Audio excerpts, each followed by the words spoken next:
ଆଜିର ଦିନଟି ବହୁତ ଖାସ୍ କାରଣ ମୁଁ ଆଜି ଆସିଛି ଆମ ସାନଗୁଡ଼ି ଗ୍ରାମରେ ହେଉଥିବା ଭବ୍ୟ ଅଷ୍ଟପ୍ରହରୀ ନାମ ଯଜ୍ଞ ଦେଖିବା ପାଇଁ। ଚାରିଆଡ଼େ ଭକ୍ତିମୟ ପରିବେଶ ଏବଂ ହରେ କୃଷ୍ଣ ମହାମନ୍ତ୍ର ଗୁଞ୍ଜରଣ। ତେବେ ଚାଲନ୍ତୁ ମୁଁ ମଧ୍ୟ ଆପଣଙ୍କୁ ଏହି ଆଧ୍ୟାତ୍ମିକ ପରିବେଶର ଦର୍ଶନ କରାଇବି।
ଏହି ଅଷ୍ଟପ୍ରହରୀ ନାମଯଜ୍ଞରେ ବ୍ୟବସାୟୀ ନିଜର ପରିବାର ପ୍ରତିପୋଷଣ ପାଇଁ ନିଜର ବ୍ୟବସାୟ ଆଣିଛନ୍ତି।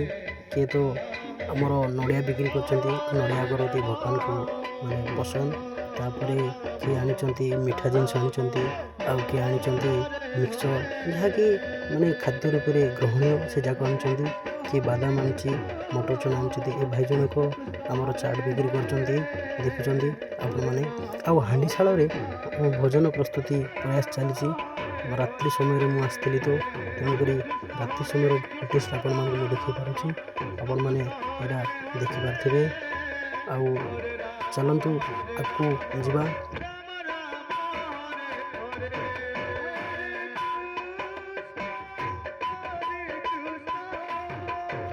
ଭୋଜନାଳୟର ଅନ୍ନପିଣ୍ଡା ବା ଛାମୁଡ଼ାରେ କେମିତି ଭକ୍ତ ଆସିକି ଧାଡ଼ିକି ଧାଡ଼ି ବସିକି ନିଜର ଅନ୍ନଭୋଗ ଗ୍ରହଣ କରୁଛନ୍ତି।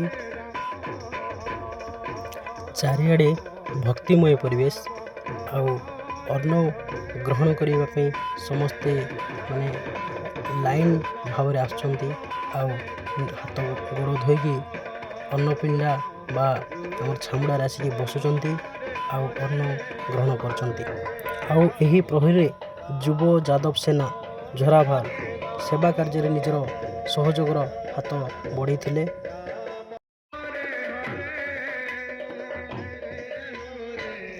ତେବେ ଆଜ୍ଞାମାନେ ଆଜିର ଏହି ଅଷ୍ଟପ୍ରହରୀ ନାମଯଜ୍ଞର ଅନୁଭୂତିରେ ସତରେ ଅବିସ୍ମରଣୀୟ ଥିଲା। ହରେକୃଷ୍ଣ ମହାମନ୍ତ୍ରର ଏହି ପବିତ୍ର ଧ୍ୱନି ମନକୁ ଏକ ଅଜବ ପ୍ରକାର ଶାନ୍ତି ଦେଉଛି। ଆଶା କରୁଛି ଆପଣମାନଙ୍କୁ ଆଜିର ଏହି ଆଧ୍ୟାତ୍ମିକ ବ୍ଲଗ୍ଟି ପସନ୍ଦ ଆସିଥିବ।